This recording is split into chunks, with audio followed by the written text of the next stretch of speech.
Hello hello, ici on reprend notre pouvoir sur notre vie et sur les lobbies. J'ai écrit à Grandir Nature il y a quelques semaines et pour recevoir des Jelly Balls. Je vais vous montrer ce que c'est. Et en fait, ils m'ont envoyé un colis super rapidement avec plein de brochures, plein de détails sur l'allaitement. Donc je suis trop contente.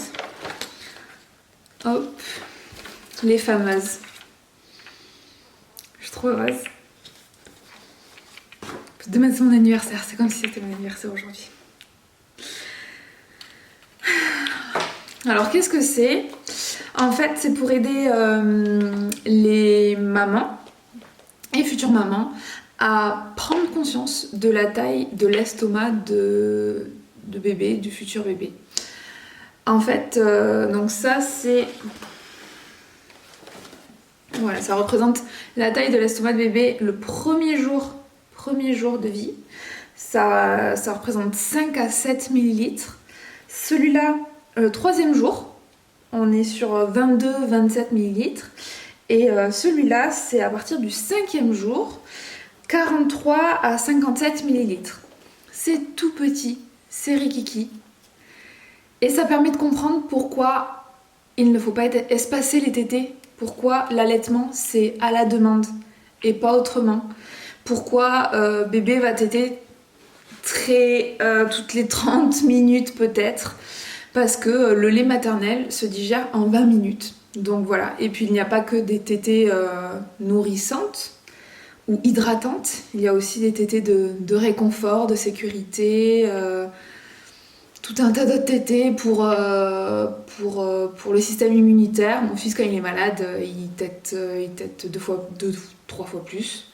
D'ailleurs, je sais qu'il va être malade quand il a passé beaucoup de temps à téter. C'est le signe qu'il y a un virus pas loin, quoi. Et du coup, c'est hyper pratique parce que de les avoir, de les voir comme ça permet vraiment de prendre conscience, de tout ça. Et c'est hyper important parce que dans tout ce qui est cours de préparation, des gens parlent très peu de l'allaitement. Moi, j'ai eu la chance d'avoir des sages-femmes qui m'ont dit... Quand je leur ai posé des questions sur les biberons, elles m'ont dit non, c'est allaitement, c'est tout. Oui, mais comment je prépare un biberon? Non, mais tu allaites, c'est tout. D'accord. Et le papa? Eh ben, tu fais les entrées et papa fait les sorties. Oui, ou alors maman allaite bébé, enfin maman nourrit bébé et papa nourrit maman. J'aime le concept et ça a super bien fonctionné pour nous. J'en suis à bientôt 2 ans d'allaitement dans 10 jours. Et en fait, j'ai eu beaucoup d'interrogations au début parce que mon fils tétait très souvent. Et les médecins m'ont dit d'espacer de 2-3 heures. Ça a été la période la plus terrible de ma vie parce qu'il a fait que pleurer pendant ces moments-là. J'étais complètement désarçonnée, on savait pas quoi faire. Et cette période me hante parce que je le vois encore souffrir, quoi. Parce qu'il avait juste besoin de tétés. Les tétés, ça, comme je disais, ça sert pas uniquement à nourrir, ça sert à réconforter et c'est hyper important. Le processus de succion pour l'enfant, ça permet de modeler et de permettre le formatage du cerveau, en fait, de la boîte crânienne. Ça a tout un tas d'avantages. D'ailleurs, expliqué dans le colis, donc je vais regarder ça. C'est génial, je leur ai demandé juste les Jelly Balls et ils m'ont envoyé... Waouh! Tout un tas de petits cadeaux en plus. Alors on est d'accord, je suis minimaliste, mais là ça va vraiment beaucoup me servir pour proposer ça aux futures mamans. Oh, des tisanes d'allaitement. Ils m'ont envoyé ça gratuitement. Hein. J'ai tout ça. Génial. Parfois, il y a des aliments qui vont limiter un petit peu dans la journée la lactation. Et les tisanes d'allaitement vont permettre de débloquer un petit peu, quoi. C'est génial. Moi, j'en ai jamais eu besoin. Quoique. C'est quoi? Échantillon Medicare, miel et acide hyaluronique, assemblage stérilisé. Je sais pas du tout ce que c'est. C'est pour régénérer, apaiser et assainir la peau en limitant les risques de prolifération bactérienne et fongique. Compatible avec l'allaitement, il est inutile de l'enlever avant la tétée. Donc ça c'est plutôt en début d'allaitement. Moi j'ai eu un début d'allaitement le premier mois assez compliqué, assez douloureux même parce que mon fils n'a jamais pris le sein comme il fallait. Et j'étais pas hyper renseignée à ce moment-là, il y a 2 ans. J'ai eu un engorgement à la montée de lait. J'ai fait appel à une consultante en lactation. Elle était géniale, elle a passé 4 heures à essayer de déboucher. Finalement, ce qui a fonctionné, c'est un bon bain chaud. Et maintenant, je faisais que des logements avec une baignoire. Et cataplasme d'argile verte. Voilà. Et puis ça m'a sauvé la vie tout au long de ma grossesse après. Et oui. Parce que des fois, j'ai eu des engorgements, par exemple... on a énormément déménagé en 2020. Et des fois, quand il y avait des visites, j'avais pas trop envie de donner le sein devant les visiteurs, devant les agents IMO et tout. Et du coup, ça retardait la tétée et je faisais des engorgements comme ça. Voilà. Non mais c'est génial. Ils sont extra. Un petit carnet. Hop. Est-ce qu'on voit quelque chose? Il y a marqué... donc c'est un memento.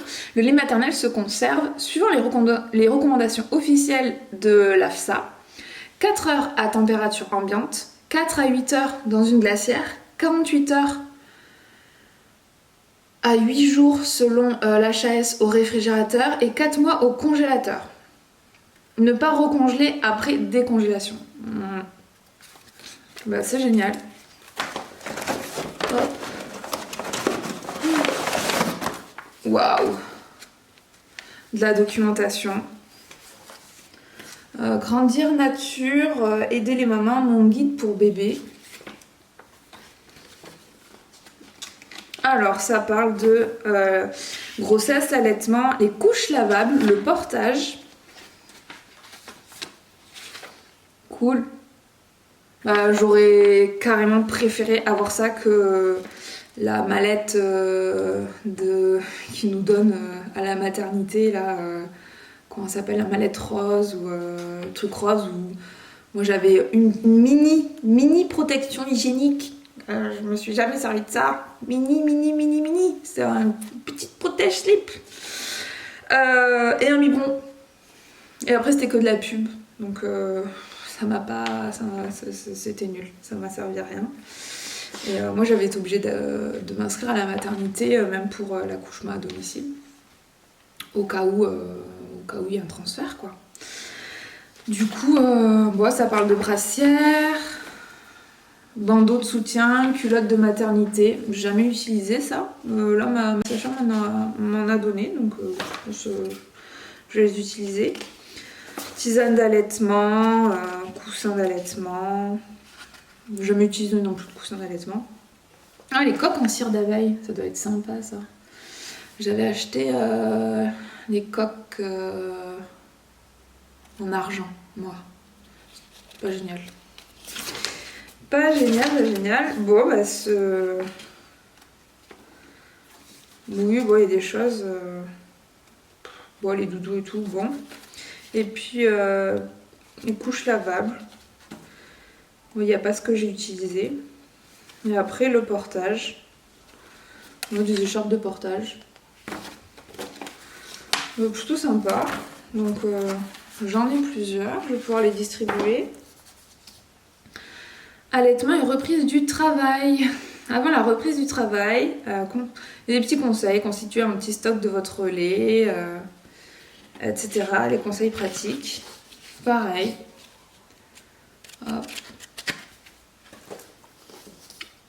Proposer le lait maternel à bébé en l'absence de sa maman. Comment faire? Pareil, des petites planches à distribuer. Trop cool, trop cool. Choisir la taille de tétrelle. Parce qu'à la pharmacie, moi, ils m'ont donné n'importe quoi. Mais c'est trop cool. Pour mesurer votre téton. J'aurais tellement voulu avoir ça. Lors de mon premier allaitement, je vais pouvoir les distribuer à tout le monde. Trop cool. Je sais pas si il y en a un paquet. Hein. Après, j'ai quoi? Pareil, les positions pour la tétée. Et comment... Ah oui. Comment faire pour l'expression du lait aussi. Les techniques, oui. Ça. Et les positions. Pareil, j'ai un carnet entier à distribuer.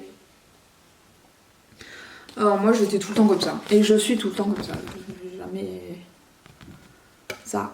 Jour, nuit, au même endroit. Comme ça, non, changer d'endroit quand même. J'allais être un peu n'importe où. Mais sinon comme ça. Quand vous êtes à l'extérieur ou sur votre fauteuil. Je le prends aussi toujours comme ça.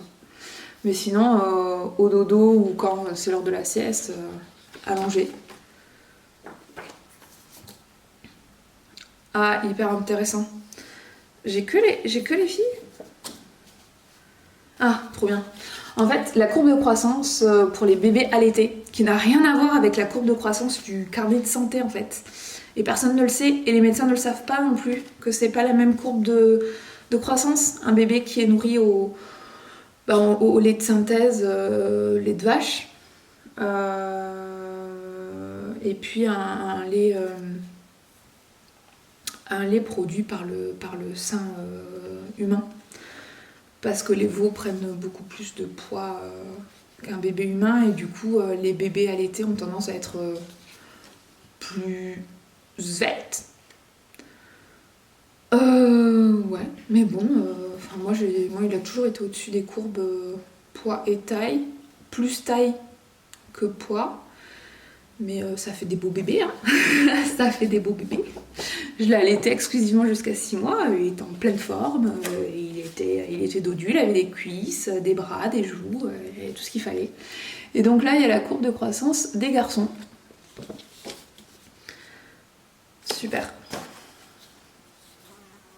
Trop drôle, on dirait vraiment mon mari sur les images. Du coup, lien et soutien, l'importance du coparent. Ah mais à quoi sert le papa pendant qu'on allaite? À quoi sert le papa? Et ben voilà, on a les réponses. Alors moi je dis à nous nourrir nous, déjà c'est pas mal. À ranger la maison, à nettoyer, à faire le linge, etc. Il sert à tout le papa. Faire du pot à pot, changer les couches, ouais. Raconter des histoires, chanter des chansons. Et puis en plus, coparents, maman ou papa, quoi. C'est super. Pour les couples homoparentaux aussi. Chanter des chansons, porter bébé, prendre bébé en cododo, masser bébé et ou maman, ouais. Bercer, danser avec bébé et ou maman, faire des câlins à bébé ou maman, prendre des bains. Ça, ils adorent tous les deux prendre des bains ensemble. Jouer. Un enfant n'est pas un tube digestif, hein. Le nourrir n'est pas le seul moyen de créer le lien avec le bébé, hein, loin de là. cool. Maman a trop de lait, on partage. C'est la liste des lactariums. À savoir que le lait maternel est le seul que l'on puisse donner à des bébés nés prématurément. Parce que les bébés prématurés n'ont pas l'estomac adapté à recevoir du lait de synthèse et peuvent faire des réactions aux protéines de lait de vache. Des réactions mortelles. Donc le seul lait que l'on doit donner aux bébés prématurés, c'est le lait maternel. Et puis parfois la maman à l'hôpital ne peut pas tirer son lait. C'est beaucoup plus difficile quand le bébé ne tète pas de commencer une lactation. C'est totalement possible, mais c'est un peu plus compliqué de commencer une lactation juste avec le tire-lait. Et du coup les banques de lait lactarium permettent de faire ça, de nourrir notamment les bébés prématurés.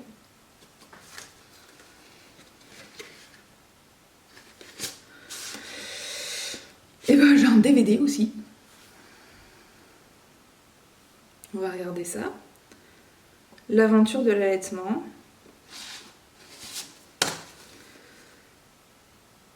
Bah, excellent. Alors je sais pas si c'est une pièce de théâtre.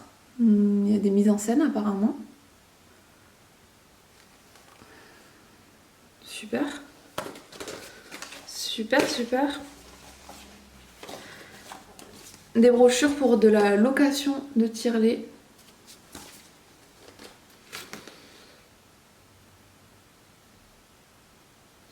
Forfait de mise à disposition, etc. Moi j'avoue, et puis encore les mesures pour les tétrelles. J'avoue que j'avais été à ma pharmacie et ils avaient pas le bon matériel, quoi. Donc impossible j'ai jamais pu tirer avec leur machine, alors que le tire-lait manuel, ça a fonctionné très bien. C'est censé être le contraire, c'est censé mieux tirer avec le tire-lait électrique. Et après, j'ai des posters.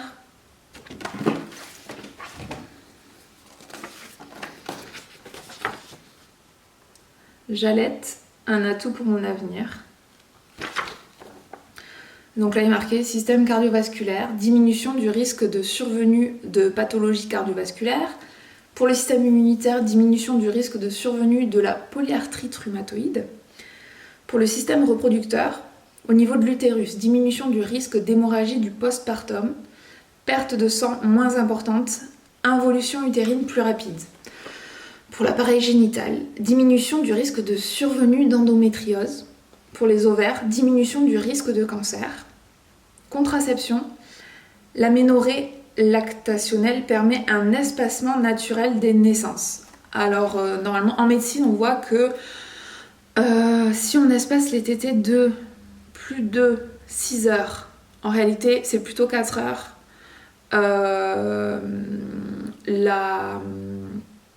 le retour de couche peut survenir. C'est-à-dire que si vous espacez les tétés de moins de 4 heures, ça retarde le retour de couche, donc les premières règles. Attention, l'ovulation arrive avant les règles. Il y en a pas mal qui confondent. Le retour de couche, attention, parce que c'est pas à partir du moment où vous avez vos règles que vous êtes fertile. C'est le cycle d'avant. Les règles sont le signe que vous avez ovulé et que vous avez eu un cycle. Et ça, il y en a beaucoup qui confondent et qui ne se protègent pas avant le retour de règles. Si vous voulez pas d'une autre grossesse, faites très attention là-dessus. Pour le sein, diminution du risque de cancer. Ça, c'est totalement avéré. Et les associations de protection, de renseignement et de prévention du cancer du sein ne sont pas au courant. J'avais été à Octobre Rose dans ma ville et la directrice de l'association, j'avais discuté avec elle, je lui avais dit au sujet de l'allaitement, est-ce que vous communiquez sur le sujet? Elle m'a dit non, mais une femme qui n'allaite pas, n'a pas plus de risque d'avoir un cancer du sein qu'une femme allaitante. Et je lui avais dit, ben c'est faux quoi, c'est prouvé, notamment surtout à partir d'1 an d'allaitement, le risque de cancer du sein diminue fortement. Donc voilà, même dans les associations Octobre Rose, etc., de prévention du cancer du sein, elles sont pas du tout sensibilisées au sujet de l'allaitement. Donc voilà, j'avais fait un petit communiqué sur le sujet auprès de ma ville. Je pense qu'ils n'en avaient rien à faire, mais j'avais fait ce qu'il fallait pour que cette dame soit au courant. Et surtout ne véhicule plus, parce que là elle véhiculait une mauvaise information quoi. C'est surtout ça qui m'avait posé problème. Son information, ce qu'elle m'avait répondu était faux, c'était erroné. Donc voilà, elle m'aurait dit, je sais pas. Ok, mais voilà. Pour le système endocrinien, le diabète de type 2. Diminution du risque chez les femmes sans antécédent de diabète gestationnel, et pour les hormones lactation, facilite l'attachement mère-enfant par le processus de production d'ocytocine. Pour le psychisme, diminution du risque de dépression du postpartum. Ça c'est aussi en lien avec l'ocytocine, et tout ça c'est prouvé. Les bébés tètent pour toutes sortes de raisons.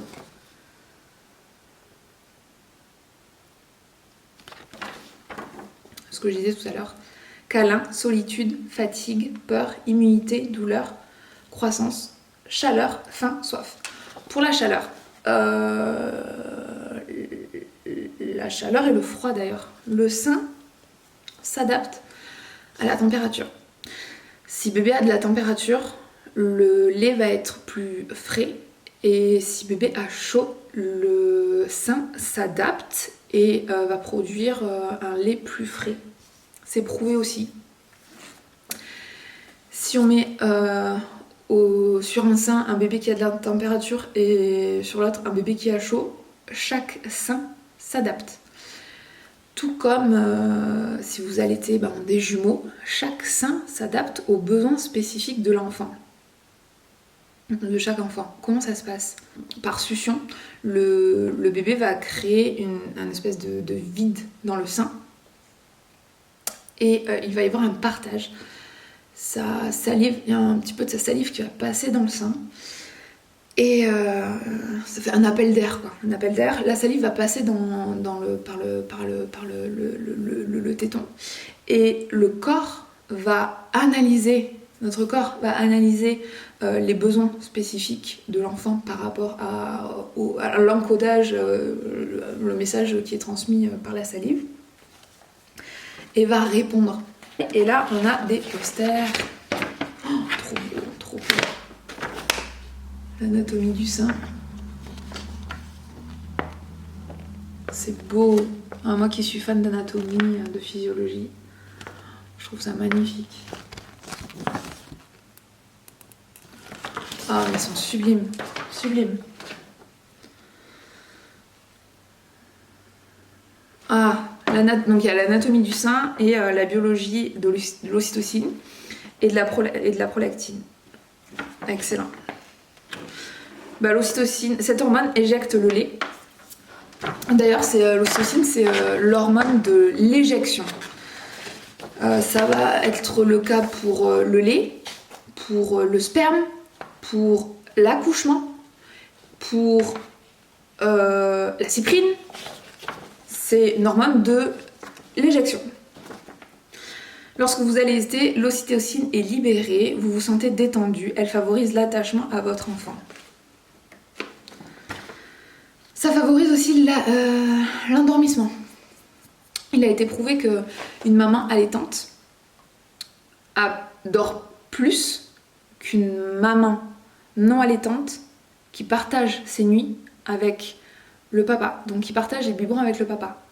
Une maman qui allaite seule, donc son bébé va plus et mieux dormir qu'une maman dans un couple qui partage les nuits au biberon. C'est fou, c'est prouvé. Je reviens avec une nouvelle carte SD, mais je crois que je n'ai plus de batterie aussi. On va vite terminer. Deuxième poster. Avec quoi? Position d'allaitement. Excellent. Excellent. Excellent.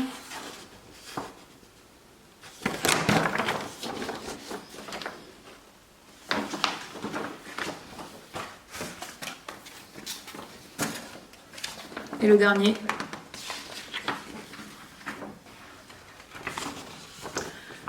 Être allaité, un atout pour la vie.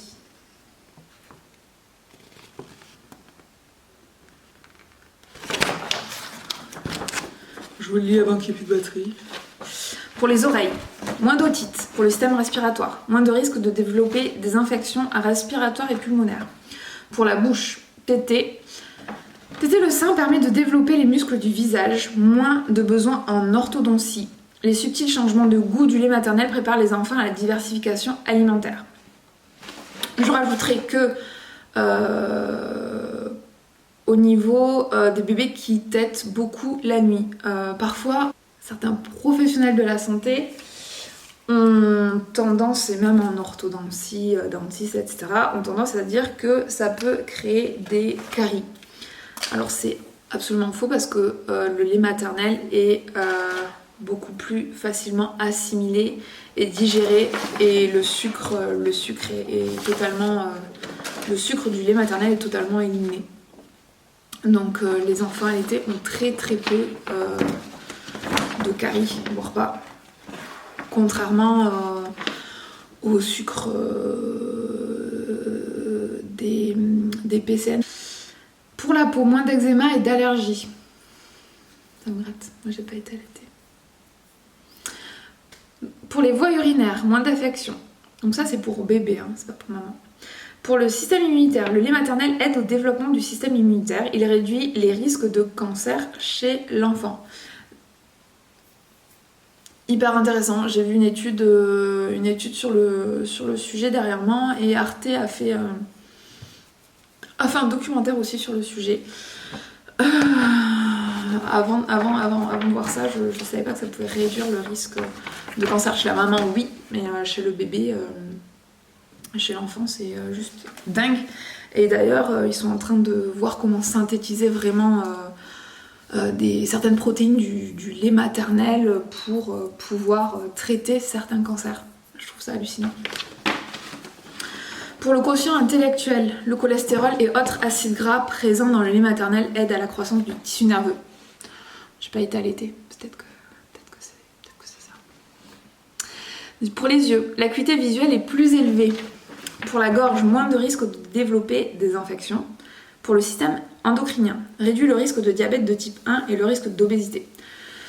D'ailleurs, en tant que bébé tête, il a beaucoup moins, voire pas besoin de vaccin, parce que si maman a eu les siens, bébé bénéficie du système immunitaire, de la réaction immunitaire de maman. Donc on peut facilement retarder les vaccins chez un nourrisson allaité, sans aucun souci. Pour le système endocrinien, réduit le risque de diabète de type 1 et le risque d'obésité. Pour les reins, avec moins de sel et moins de protéines, le lait maternel est mieux toléré. Oui. Pour le système digestif, moins de diarrhée, moins d'infections gastro-intestinales. Avoir été allaité exclusivement au moins 6 mois réduit les risques d'allergies alimentaires.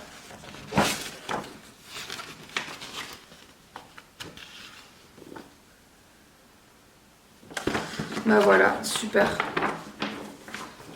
Super. Je trouve ça génial. Merci beaucoup. Moi, j'ai juste écrit un mail à Grandir Nature. Je sais pas, j'ai tapé Grandir Nature. J'ai tapé Grandir Nature, je leur ai demandé, et c'est ouf quoi. C'est ouf, ils sont trop cool.